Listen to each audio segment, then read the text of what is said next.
Y me da gusto saludar esta mañana a Eugenio Salinas Morales, presidente de la Comisión de Comercio Exterior de la CONCAMIN y coordinador del Cuarto Adjunto para Negociaciones Internacionales del Consejo Coordinador Empresarial. Eugenio, ¿cómo estás? Buenos días. Muy buenos días, Rodrigo. Qué gusto saludarte desde acá de Monterrey.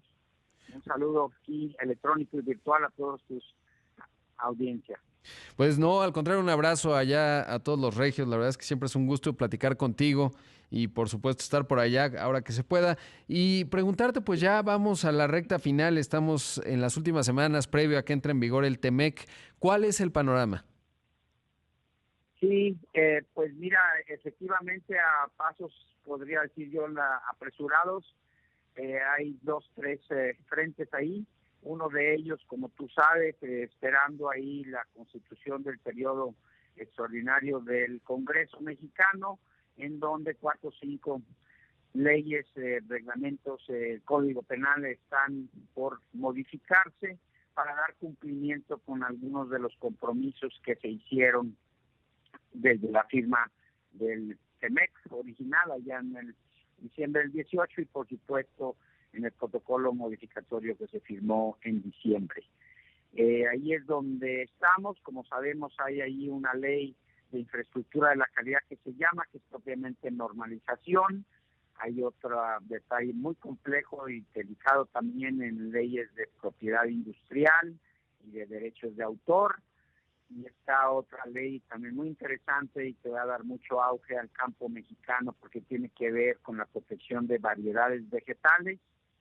Y también está algo de lo que el tratado actual, el nuevo, tendrá, que es un avance sustancial en facilitación de comercio y que tiene que ver con toda la modificación en lo que se llaman las tarifas arancelarias. Estamos creciendo a 10 dígitos para tener mucho mayor precisión, sobre todo en la estadística, en importación y exportación de bienes y para las cuestiones aduaneras que se van a facilitar con la entrada en vigor del tratado. Eso en esa parte. Por el otro lado, se trabaja con Secretaría de Economía y Secretaría del Trabajo, como tú sabes. Están ahí también formándose lo que serían las baterías, los rosters, como se dice, de los panelistas que atenderán los diferentes temas de protección que tienen las empresas de los 3 países en el sentido de la conformación de paneles cuando llega a haber alguna disputa comercial o de inversión. Sabemos que se ha avanzado bastante. El sector privado mexicano hizo algunas ofertas ahí de personas, de intelectuales, de expertos en las diferentes materias, medio ambiente, trabajo, la misma legislación fiscal, de todo, para que podamos tener los mejores árbitros el día que lleguemos a tener alguna disputa. Y un tercer punto es también un trabajo que se ha estado haciendo ahí, porque hay todos unos procedimientos que se deben de seguir en la conformación de estos paneles. A veces la gente no pone mucha atención de lo que es un mecanismo de solución de controversias, pero no se nos olvide que esa es, a final de cuentas, la razón y esencia de un tratado. Si no vamos a tener un mecanismo de solución de controversias, podemos poner las mejores restricciones o las más grandes disposiciones de apertura de mercados, pero si no hay manera de exigirlas, de ejecutarlas, en el caso de que haya incumplimiento, pues de nada nos serviría. Y como tú sabes, fue parte de lo que se dijo mucho, sobre todo en la negociación del protocolo modificatorio, de evitar que hubiera bloqueos en esos procedimientos de solución de confusiones, en la famosa constitución de los paneles, para que verdaderamente fueran efectivos. Y no solo en la materia laboral, Rodrigo, sino que, insisto, y como tuvimos algunos casos allá cuando los ingenios azucareros, cuando el tema de lo del autotransporte mexicano que no podía pasar, etcétera, nos han funcionado los mecanismos de solución de controversias. Por supuesto. Ahora, preguntarte justo en cuanto a estos mecanismos, entonces ya estarían listos porque veía con cierta preocupación de la comparecencia de Robert Lighthizer, el representante comercial de Estados Unidos, ahí ante el Congreso. Le preguntaron más de China, ¿no? Que es lo que hoy preocupa más por lo menos a los legisladores estadounidenses y diría que a la propia administración de Donald Trump. Pero referido a México decía, pues estamos listos para a partir del 1 de julio ir a estos paneles en materia laboral, mencionaba Lighthizer, porque este comité de medios y arbitrios le planteaba que México no estaba cumpliendo necesariamente en materia laboral, no cumpliendo porque todavía no entra en vigor, entonces no habría nada que cumplir, pero pues no veían buenas señales. Y en el tema justamente agrícola, temas que tienen que ver con el glifosfato y tal, ¿cómo va a funcionar? Porque yo creo que vamos a utilizar estos paneles de solución de controversias de manera inmediata. Si nos pudieras contar cuáles son los cambios con respecto a lo que teníamos en el TEMEC. Digo, en el Mira, Telecán. aquí efectivamente, y ha habido, si la palabra es correcta, rumores y algunos trabajos allá de inteligencia de nuestra propia oficina del sector privado en Washington de conocer o saber que por ahí se preparan algunos casos. Déjame decir que yo creo que no debemos de tener gran preocupación en México y más bien una ocupación. ¿A qué voy con esto?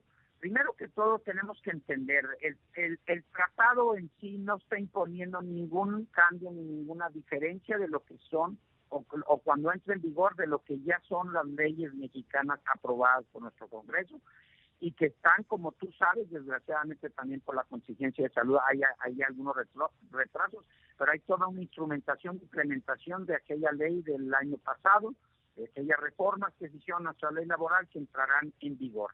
Eso, de alguna manera, acuérdate que también es un cumplimiento con compromisos, no solamente por lo del tratado con Estados Unidos y Canadá, sino de la misma Organización Internacional del Trabajo, las famosas convenciones de las que México era parte, y hemos estado poniendo en práctica todo eso que se comprometió México.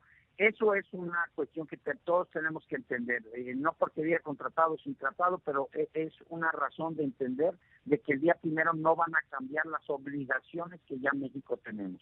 Ahora bien, decía yo ocuparnos, tenemos ya un par de meses, hoy terminando esta entrevista, entro a toda una sesión de videoconferencia de lo que hemos dado en llamar capacitación y preparación. Se han estado dando seminarios y se está viendo que los diferentes sectores, empresas, estemos conscientes de dónde puede haber alguna vulnerabilidad en el manejo que tengamos. Como tú sabes, se dividió muy bien la parte laboral en lo que pueden ser responsabilidades del patrón versus los sindicatos por respetar su democracia sindical y la transparencia y la firma de contratos colectivos, y luego otra serie de disposiciones laborales que también se tienen que cumplir, como bien hablabas, en sector agroalimentario, etcétera.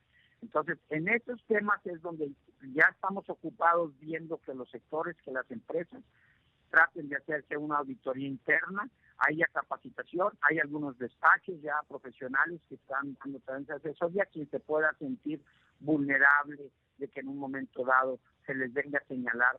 Y acuérdate ahora también otro detalle importante que tiene que también ser claro.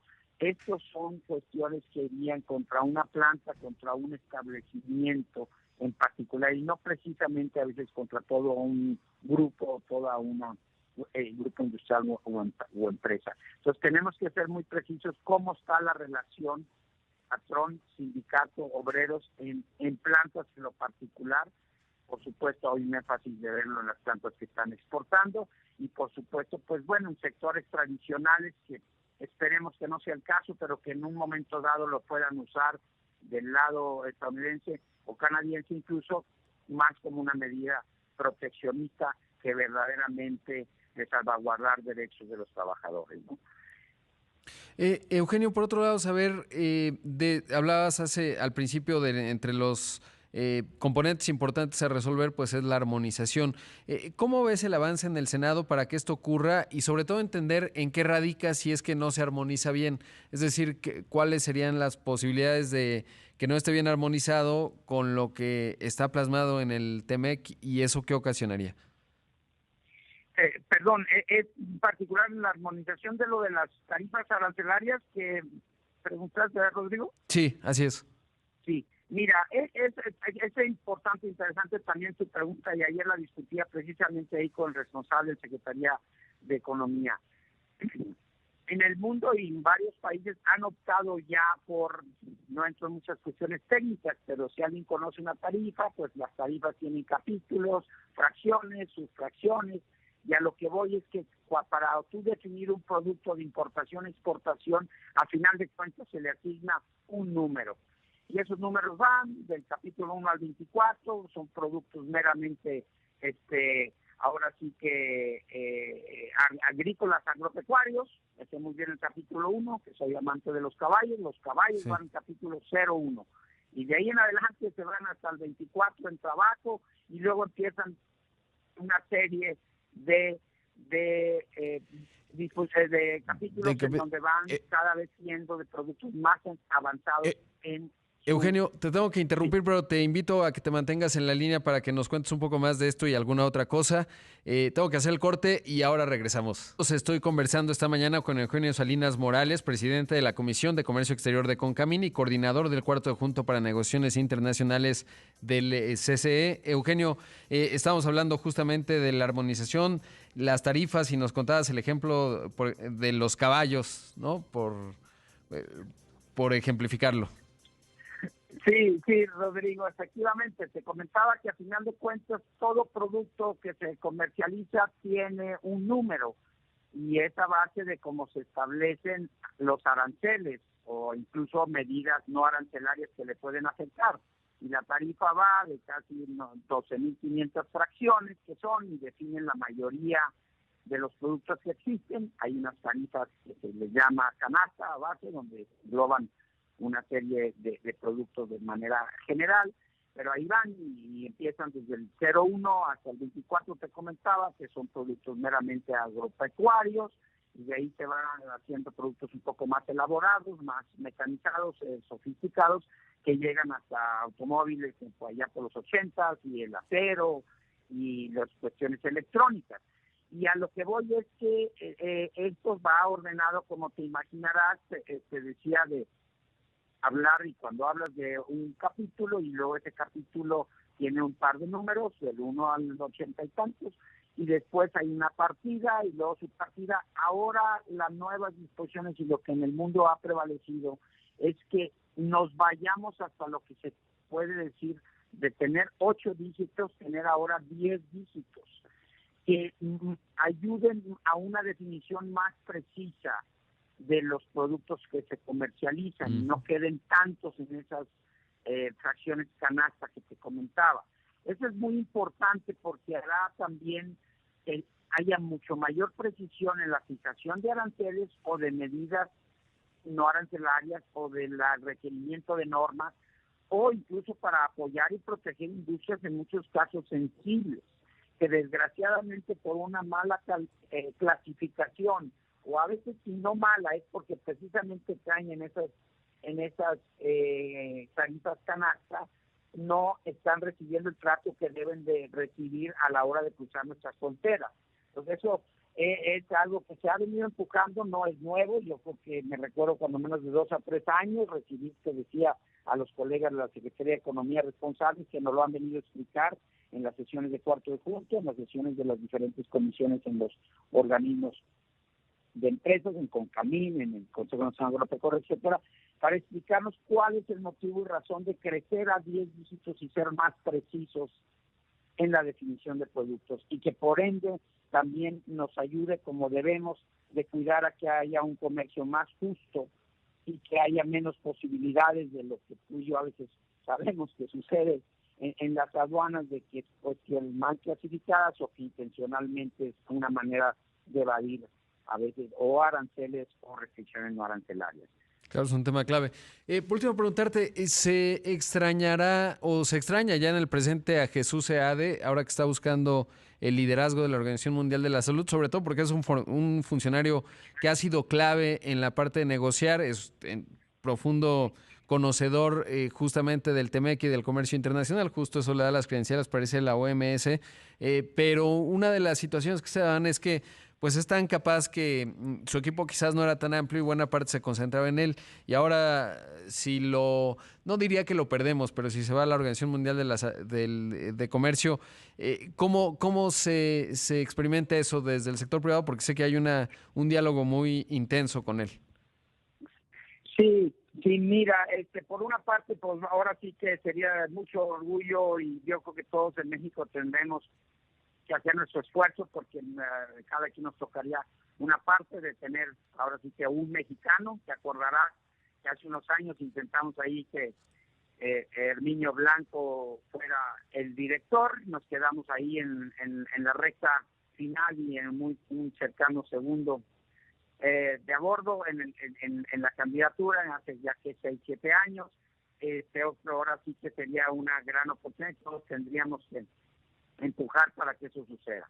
Pero por el otro lado, debo advertirte, y era muy claro, él mismo lo reconocía, él tuvo un mandato muy particular del presidente de la República para esa negociación, esa parte final de lo que llamamos el protocolo modificatorio, que te recordarás que no fue voluntario ni interés de México, sino que tuvimos que atender ahí algunos de los requerimientos que en Estados Unidos, particularmente los demócratas, le exigían al presidente Trump en aras de votar en favor del tratado, del acuerdo.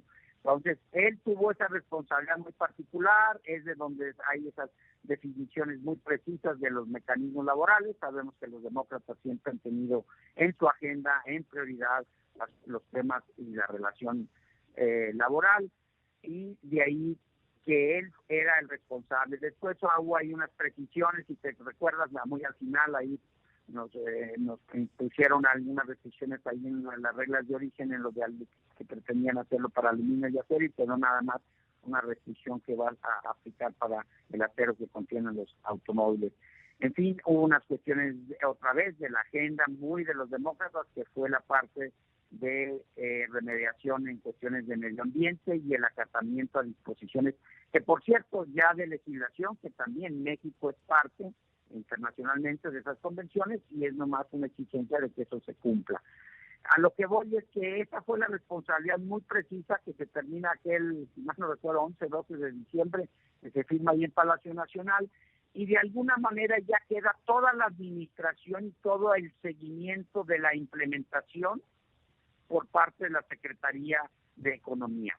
Se ha apoyado para las cuestiones laborales, que comentaba, con la Secretaría del Trabajo. Entonces, realmente es con quien hemos seguido ahora. Ya no ha habido ninguna otra cuestión de negociación. He estado en contacto con el subsecretario Seade y definitivamente intercambiando opiniones y cuestiones, a veces consultándose qué se dijo, qué quiso decir. Te recordarás que estuvimos muy involucrados con aquel concepto que llamamos reglamentaciones uniformes, que era una interpretación y definición clara de qué significaba cada regla de origen, cosas de ese tipo. Sin embargo, pues estamos en manos de un equipo de expertos en Secretaría de Economía y de los que realmente deben de dar, de acuerdo a sus facultades y de acuerdo a como está estableciendo nuestra propia ley de la Administración Pública Federal, el seguimiento a implementación y al aprovechamiento del tratado, ¿verdad? Por Y por supuesto. último, pues bueno, definitivamente que desde allá también podría ser muy útil. Acuérdate que está realmente en un proceso casi de desmembramiento la Organización Mundial del Comercio. Sería muy bueno tener a alguien que la recomponga y que pueda convencer ahí sobre todo a las grandes potencias que lo sigan apoyando, y que tengamos un organismo multilateral fuerte y útil en beneficio ahora sí de todo el comercio mundial, que mucho se necesitará para reactivarnos después de esta pandemia. Así es, sería histórico, y como es, pues sería muy interesante que fuera un mexicano. Eugenio, te mando un gran abrazo y estamos, por supuesto, cercanos para ir viendo cómo se va desdoblando el TEMEC. Muchas gracias, como siempre, y un abrazo. A ti y a tu auditorio también, pues que tengan un gran día, y gracias, Rodrigo, por la oportunidad de darles a conocer estos temas ya, ahora sí de actualidad, y que se acerque el 1 de julio, que siempre en vigor. Exactamente. Gracias, un abrazo.